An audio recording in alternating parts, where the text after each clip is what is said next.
Hello, and thank you for listening. I know most people won't believe what I'm about to say. Honestly, I wouldn't believe it either, if it hadn't happened to me. My name is Eleanor. I'm 42 years old. I live a simple, quiet life in a small town where nothing strange ever happens. At least, that's what I used to think. It all started on a rainy Wednesday morning. I remember that detail so clearly because I had just come back from grocery shopping, soaked to the bone, carrying a broken umbrella and cursing under my breath. When I opened my mailbox, there was only one thing inside: a single white envelope. No stamp, no return address. Just my name, handwritten in black ink, Eleanor Wills, in a handwriting I instantly recognized. Because it was mine. That stopped me cold. I didn't remember writing it, but the handwriting was unmistakable. I brought it inside and stared at it for a long time before finally opening it. And that's when I saw the date, October 9th, 2074. At first, I laughed. It had to be a prank, right? Some elaborate joke someone was playing. But then I began to read. Eleanor, I know this will be hard to believe, but this is you. Older, wiser, desperate. I'm writing from the year 2074. If you're reading this, it means the loop hasn't been broken yet. But there's still time. There's still a chance. Whatever you do, do not trust anyone on October 14th. I'll explain more soon. I read it 3 times. My skin tingled. My breath caught in my throat. It wasn't just the handwriting that unsettled me. It was the way the letter sounded. Like the way I think. Like the way I talk to myself when no one's around. The rhythm, the phrases, it was me. And if that wasn't enough, there was a list at the bottom. A short list of things I didn't understand. Yet. The green box. The key behind the mirror. The name. L.S. Vernell. She knows. It didn't feel like a prank anymore. It felt like a warning. I folded the letter back up with shaking hands and locked it away in the drawer of my nightstand. But I couldn't stop thinking about it. I couldn't sleep that night. I couldn't stop asking the same question over and over again. What happens on October 14th? The next morning, I woke up hoping it had all been a dream. It wasn't. The letter was still there, tucked inside my nightstand, as real as the rain tapping against my window. I read it again, this time more slowly, trying to analyze every word. The phrase, "The loop hasn't been broken yet," haunted me. What loop? What did that even mean? And then there was the most terrifying line. Do not trust anyone on October 14th. The 14th was only 5 days away. I tried to brush it off, tried to convince myself it was nonsense. Maybe someone who knew me well had written it to mess with my head. Maybe I had written it years ago and forgotten. But deep down, I didn't believe that. I couldn't stop thinking about the list at the bottom, especially the last line. She knows. Who was she? And what did she know? Later that day, I called my sister. We talk regularly, but this time I needed to hear her voice. I asked if she'd stopped by the house recently or if she'd ever heard the name L.S. Vernell. She hesitated for a second, too long, and then said no. Something in her tone felt off. Maybe it was paranoia, or maybe the letter was already working its way into my mind, but I started to feel like I couldn't fully trust her. Or anyone. That night, I did something I never do. I checked behind the mirror in my hallway. I had no idea why. It was just a plain decorative mirror screwed into the wall, but the letter said, "The key behind the mirror." So I unscrewed it, and there it was. A tiny rusted key taped behind the wooden frame. My hands were trembling. I dropped it twice before I managed to hold on to it. What the hell was it for? Why was it there? More importantly, who put it there? The letter had predicted it, down to the exact location. This wasn't a prank. It couldn't be. I sat on the floor for a long time, staring at the key. That was the moment I stopped doubting. Something was happening. Something real. And if the rest of the letter was also true, then I had 5 days before something terrible would happen. I barely slept that night. I kept the letter under my pillow, like some kind of twisted security blanket. I kept checking the windows, the locks, my phone, my own reflection. I wasn't sure what was worse, that someone was playing a game with me, or that I had written that letter in a future I hadn't lived yet.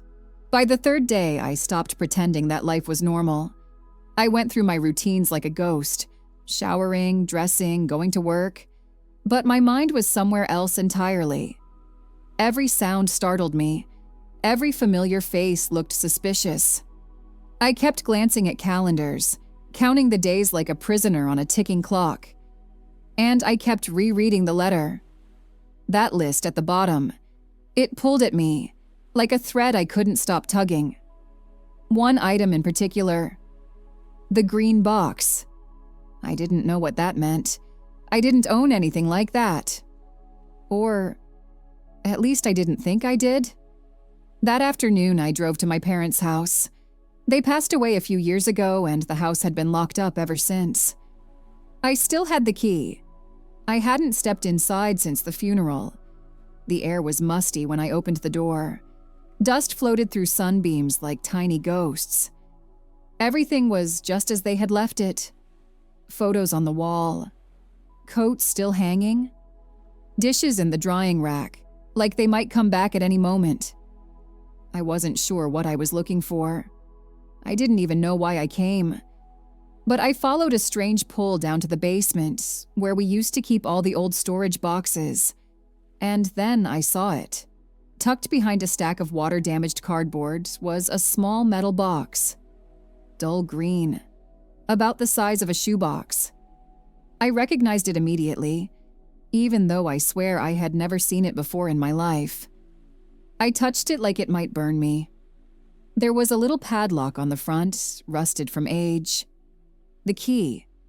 With shaking hands, I pulled the tiny key from my pocket, the one from behind the mirror. It slid in perfectly, turned with a soft click. Inside the box were papers, old photographs, a dried flower pressed between 2 index cards, and at the very bottom, another letter. The handwriting was mine. Again. But this one was longer, and dated 10 years later than the first, March 3rd, 2084. It began the same way. If you're reading this, then I didn't make it. My stomach twisted. The letter detailed events I hadn't lived yet, places I'd never been, people I didn't know. But the tone, the pain in the words, that was me. It sounded like someone who had failed. Over and over again. The final paragraph froze me. Every time I try, I get closer. But I never survive past October 14th. The betrayal always comes. You can still break the loop, Eleanor, but you have to listen this time. I sat on the basement floor, heart pounding, surrounded by the whispers of my future self. It was no longer a question of if I believed. Now it was. How do I stop what's coming? After I left my parents' house, I drove aimlessly for hours. I didn't go home. I couldn't. The world felt thinner somehow, like the surface of everything was fragile, like I might fall through at any moment. I couldn't shake the words from the second letter. You never survive past October 14th. I was terrified, but not just of dying. I was terrified of not knowing who I could trust, of not knowing whether anything in my life was real. That night, I sat on my bed with both letters in my lap. I read them again. I studied every phrase, every pause.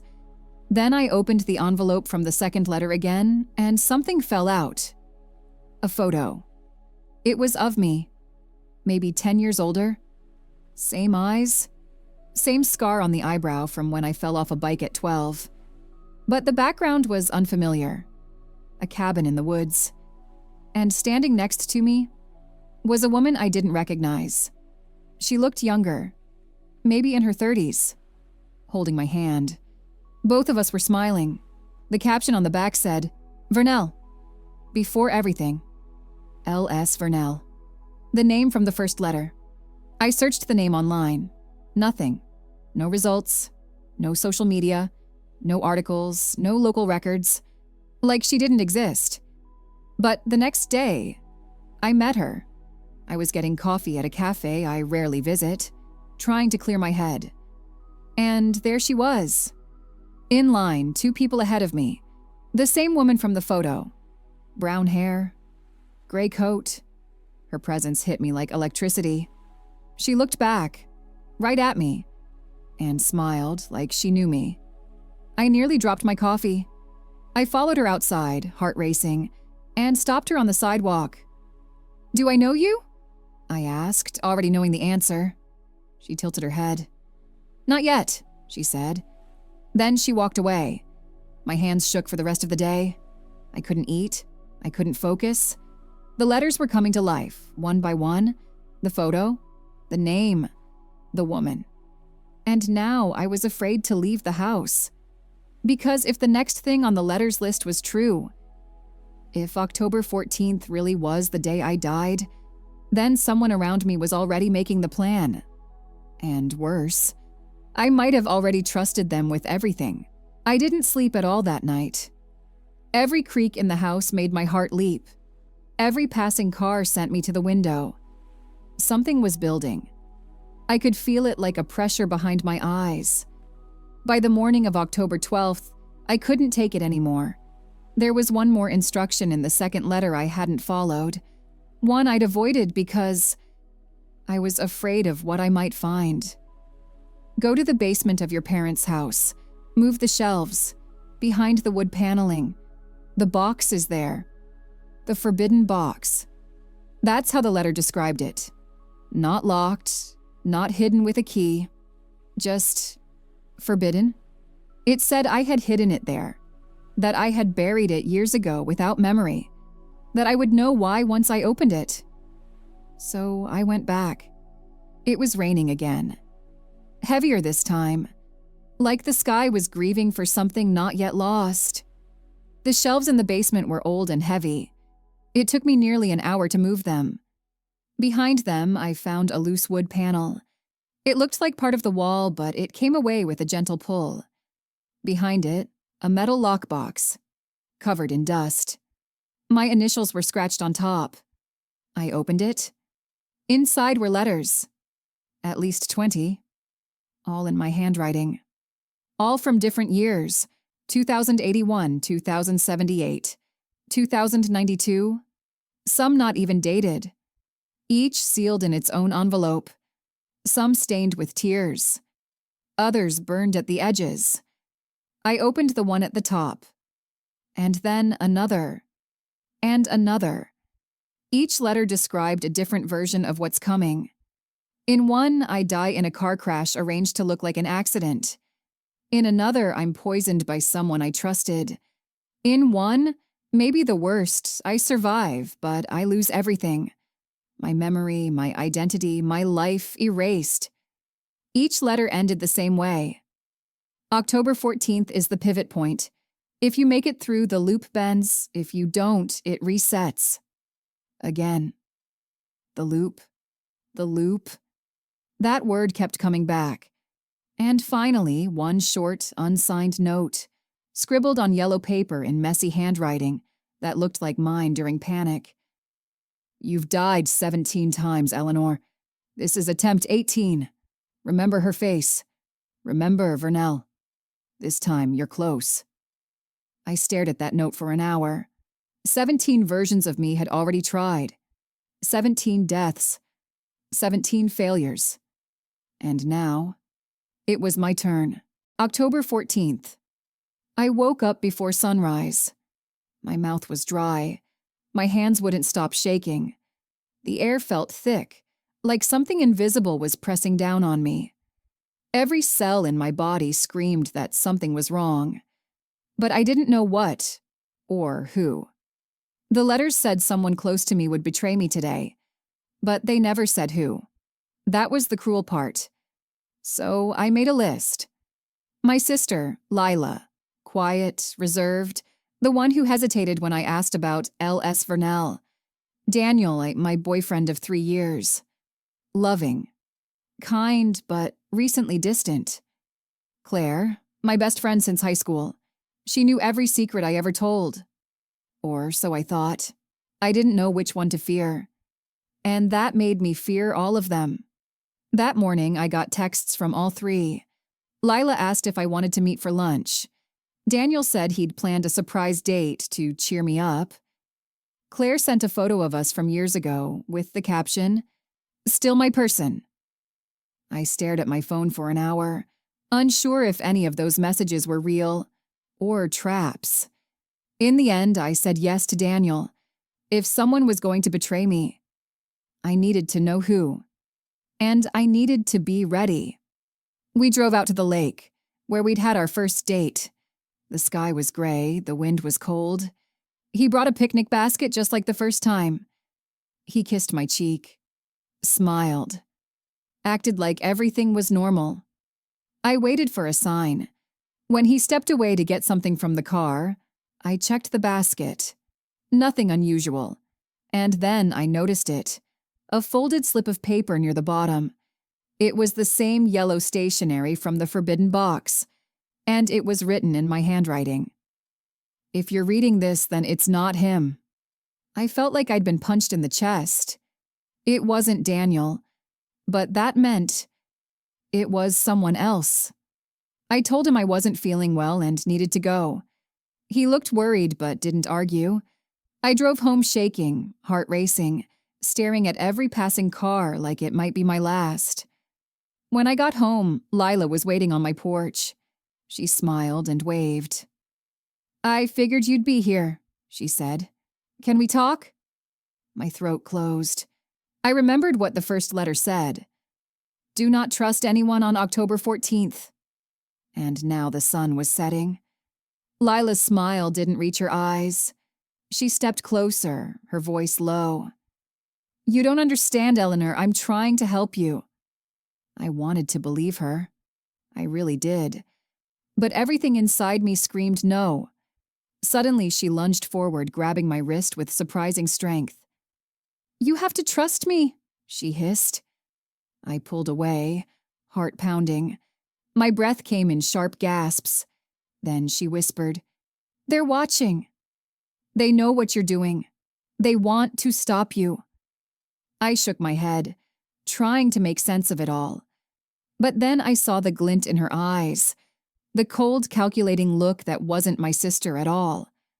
The letter said the betrayal would come from someone close. And now, I knew. I ran. Out the door, into the darkening night. Somewhere behind me, footsteps chased. My mind raced, retracing everything. The letters, the warnings, the strange meetings, the locked boxes. Was any of it real? Was this all a twisted game? Then, just as I felt the breath of danger behind me, I remembered something from the letters. A phrase repeated over and over. The key behind the mirror. I veered toward home, toward that old mirror. Hands shaking, I fumbled to unscrew it and grabbed the key. A door at the back of my closet, one I barely noticed before, clicked open. Inside was a small room I'd never seen, filled with old clothes and a heavy metal trunk. I unlocked it with the key, heart pounding. Inside were supplies, a flashlight, a packed bag, a phone with one contact saved, Vernal. Suddenly my phone buzzed, a message from an unknown number. "You're closer than ever. Don't stop now." I realized then that the woman from the photo, Vernell, was my only hope. And the fight to break the loop was just beginning. That night, exhaustion finally took me. But instead of sleep, I was swallowed by dreams, vivid, sharp, and unsettling. I found myself in a dimly lit room, surrounded by piles of paper and ink pots. An older woman sat at a desk, writing furiously. The face was mine, aged, worn, desperate. I was her. She looked up from the page, eyes meeting mine through the veil of time. "I have to warn you," she whispered. "The loop never ends unless you break it."